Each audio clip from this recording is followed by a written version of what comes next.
driving me crazy, y'all. I got a p0106 and a p0107. One of them is a mass airflow, and one of them is a MAP, which is a manifold absolute pressure sensor. I'm just trying to figure out what the heck is the problem. So, I checked the intake for leaks. I did a visual, like a hardcore visual, but I didn't do a vacuum test. It's possible that my intake could have a crack or something in it. Highly doubt it, but I'm gonna check into that. Another thing I did was replace both sensors. I cleaned the intake out.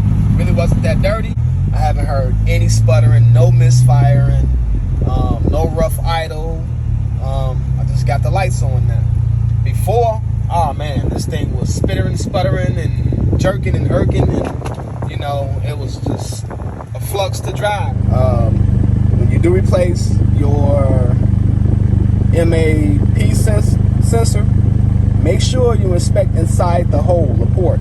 Basically where that plug, where the sensor actually goes into, make sure there's no obstructions, make sure there's no oil buildup or anything like that in there. That can definitely hinder performance, hinder probably.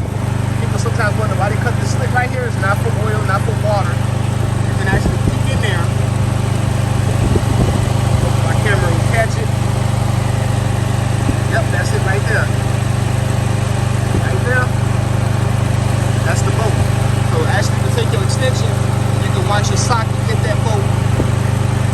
Take it to the left, loosen it up, pop your oil cap off. Loosen up this clamp right here. It's all the same bolt. Pliers, pull that back, loosen it off. This whole thing pops right off. Over here, mass airflow sensor. This is the Phillips, top and bottom. The spray tab pulls back, smash down, comes out. Okay, air filter, flip, slides up, in and back. Or if you really want to get, get down and dirty with it, take this off, it'll come out a little easier. That's pretty much it. Since I replaced the MAP sensor, I still had a check engine light. All 9 codes were MAP sensor codes. So now I reset the PCM by basically disconnecting the battery, the negative. Well, actually I disconnected everything because I cleaned it all. Let it, 10 plus minutes. All right, so check this out. I hope that dude was on the phone. Man, because he just rode past on the bike, cussing and yelling. Anyway, check this out, y'all. I'm not going to even edit that out. We're going to leave that in here. We have a trouble code, basically manifold absolute pressure sensor. If you guys experiencing that code, hesitation, it could be in conjunction with your mass airflow, but mainly if you're just getting code for manifold absolute pressure. There's a lot of stuff on the internet, very, very helpful. I've seen clean your throttle, make sure wires aren't connected to, high voltage, spark plug wires. Spark plug wires where? But anyway, or high amperage coming from alternator sources. That's things I've read. I'm not making this stuff up. Check your grounds. It could be a bad ECM if you're still having the same code. So with that being said, let's go on and just perform a couple of tests with just a good old-fashioned DVOM. All right, so first thing we'll do is we'll test voltage. We'll test for ground. And basically to set the meter, you can set it to ohms or you can set it to continuity. I just want you guys to hear it.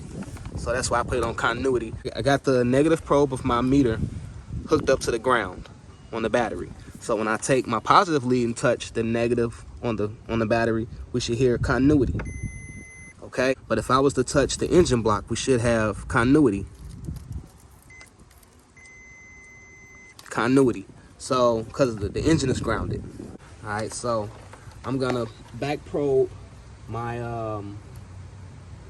the ground on my mass airflow sensor. Let's see if we get continuity. No problem. The ohms is way up there. We're getting 8, 9 ohms, 7 ohms, 10 ohms. It's on the high side. I'm gonna set it to voltage.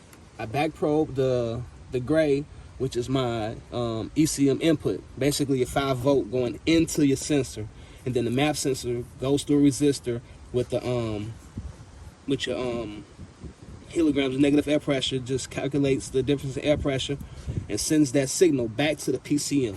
That's all it's doing. So you got a ground, of course, to ground the circuit, then 5 volts goes into it, goes through the resistor, comes back out, and the computer calculates that and then calculates fuel so that it'll know air and fuel ratio. Here we go. So I'm probing, got it set to voltage now, and I'm back probing the 5 volt reference.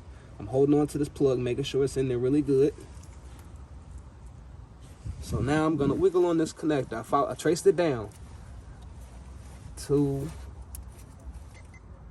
y'all see that? Y'all heard the click click? Y'all heard the beep beep? So let me put it back on there. I'm gonna keep wiggling it and jiggling it. I'm gonna go down a little further. There we go. Right there. There's my 5 volts again. If the computer can't send 5 volts to this sensor, it can't receive a signal back to calculate the fuel. I don't know how this car has been running proper. Well, maybe the mass airflow took over responsibility, or just having parameters already pre-programmed into it, maybe running in the safe mode. Pretty much all it is to fix this issue that you guys have probably been plagued with, or just looking on the internet trying to figure it out. Check your harness. So that's what I'm about to do right now. I'm about to pull this thing apart, get it together, and hopefully I can, go out for a nice little time tonight. Just for a nice little cruise, because I've been battling it back and forth. I hope this helps y'all. As I say to my bass family, peace and bass, y'all.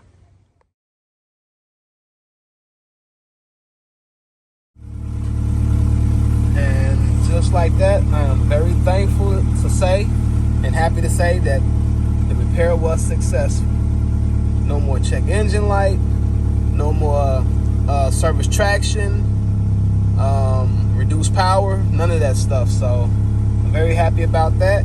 I just got a low washer fluid and the door ajar. Thank y'all for watching. I really hope this video helps. Like, comment, share, and if you're in the audio, subscribe.